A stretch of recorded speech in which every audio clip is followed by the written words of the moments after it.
आपका डिक्टेशन शुरू होगा 5 सेकेंड के बाद।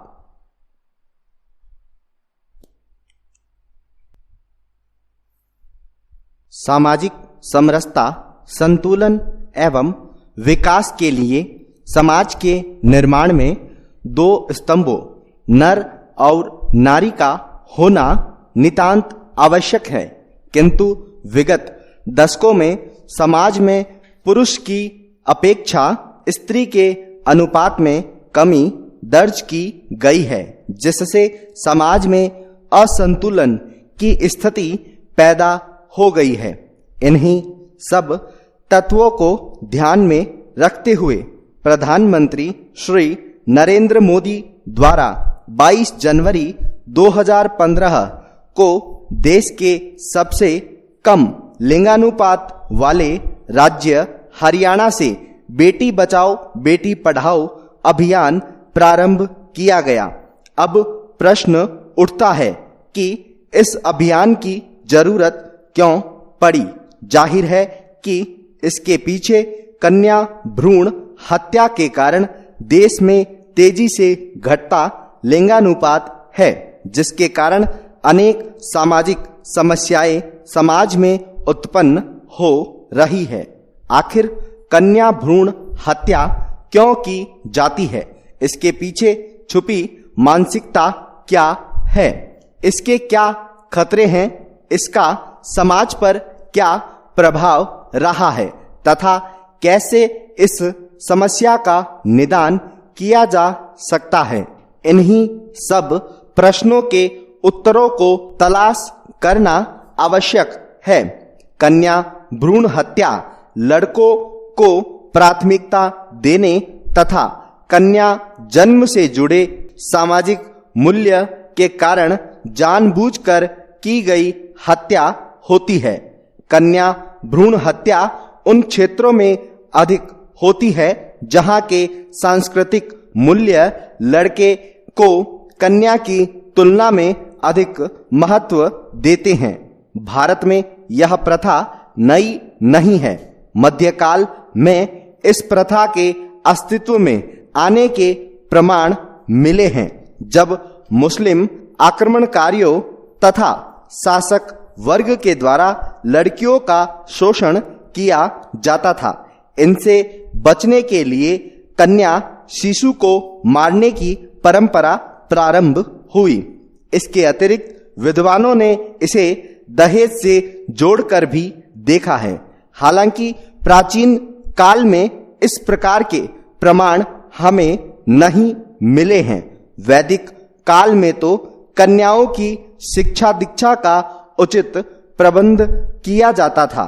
ऋग्वेद में सिक्ता, घोषा, अपाला आदि अनेक विदुषी स्त्रियों के नामों का उल्लेख किया गया है, जिन्होंने ऋग्वेद के अनेक मंत्रों की रचना की है।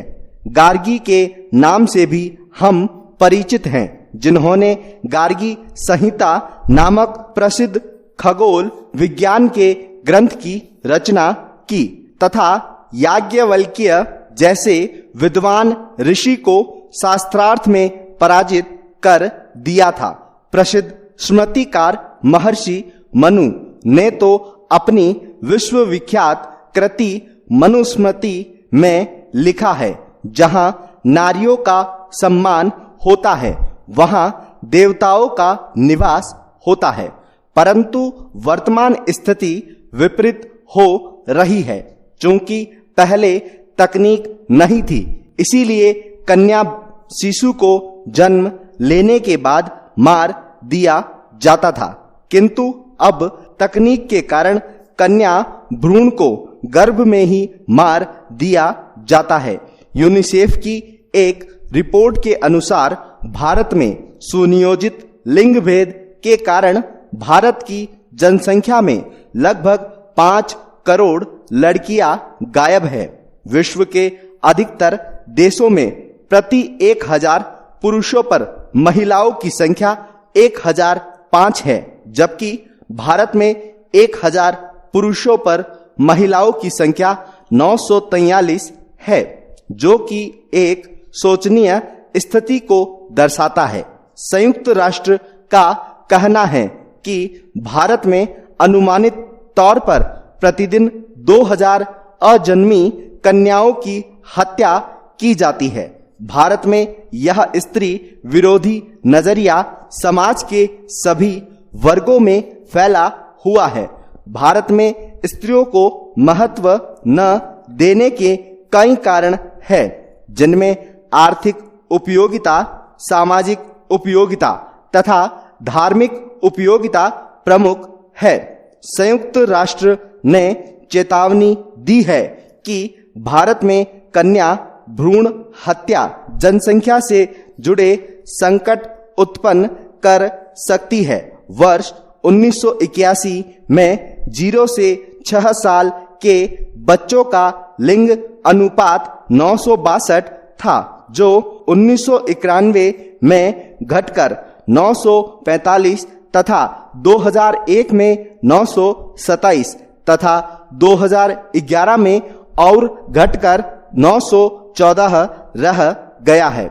इस आयु वर्ग में सर्वाधिक चिंताजनक स्थिति हरियाणा, पंजाब, जम्मू कश्मीर, राजस्थान तथा उत्तराखंड राज्यों में है।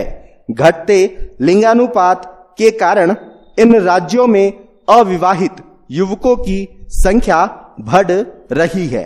हरियाणा एवं पंजाब में तो नौबत यहां तक आ गई है कि विवाह के लिए लड़कियों को गरीब राज्यों अथवा आदिवासी क्षेत्रों से खरीद कर लाया जा रहा है। यह तो सामाजिक प्रभाव है। यदि हम एक दूसरे नजरिए से देखें तो कन्या भ्रूण हत्या से भारत की उस मेघा शक्ति का भी नाश हो रहा है जो वर्तमान में भारत को आर्थिक सामाजिक रूप से समृद्ध कर सकती है। इसी कारण भारत सरकार लंबे समय से बेटियों को बचाने के लिए प्रयत्नशील रही है। इसी कुरीति को समाप्त करने तथा लोगों के दृष्टिकोण में परिवर्तन लाने के लिए सरकार ने कई कदम उठाए हैं। सरकार द्वारा देश में कन्या भ्रूण हत्या रोकने के लिए अपनाई गई बहुआयामी रणनीति इसमें जागरूकता पैदा करने और विधायी उपाय करने के साथ साथ महिलाओं को सामाजिक आर्थिक रूप से अधिकार संपन्न बनाने के कार्यक्रम शामिल है। किसी भी देश की सभ्यता और संस्कृति के संरक्षण एवं उसके प्रचार प्रसार में पुस्तकें अहम भूमिका निभाती है। पुस्तकें ज्ञान का संरक्षण भी करती है। यदि हम प्राचीन इतिहास के बारे में जानना चाहते हैं तो इसका अच्छा स्रोत भी पुस्तकें ही है। उदाहरण के तौर पर वैदिक साहित्य से हमें उस काल के सामाजिक, आर्थिक एवं राजनीतिक पहलुओं की जानकारी मिलती है। पुस्तकें इतिहास के अतिरिक्त विज्ञान के संरक्षण एवं प्रसार में भी सहायक होती है। विश्व की हर सभ्यता के विकास में पुस्तकों का प्रमुख योगदान रहा है। पुस्तकें शिक्षा का प्रमुख साधन तो है ही, इसके साथ ही इनसे अच्छा मनोरंजन भी होता है। पुस्तकों के माध्यम से लोगों में सृजनात्मकता का विकास भी किया जा सकता है।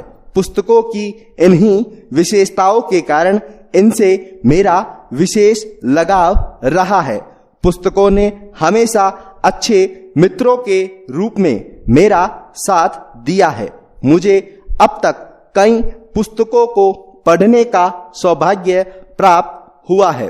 इनमें से कई पुस्तकें मुझे प्रिय भी है, किंतु सभी पुस्तकों में रामचरितमानस मेरी सर्वाधिक प्रिय पुस्तक है। इसे हिंदू परिवारों में धर्म ग्रंथ का दर्जा प्राप्त हुआ है। रामचरितमानस अवधी भाषा में रचा गया महाकाव्य है। इसकी रचना गोस्वामी तुलसीदास ने 16वीं सदी में की थी। इसमें भगवान राम के जीवन का वर्णन है। यह महर्षि वाल्मीकि द्वारा रचित संस्कृत के महाकाव्य रामायण पर आधारित है। तुलसीदास ने इस महाकाव्य को 7 खंडों में विभाजित किया है।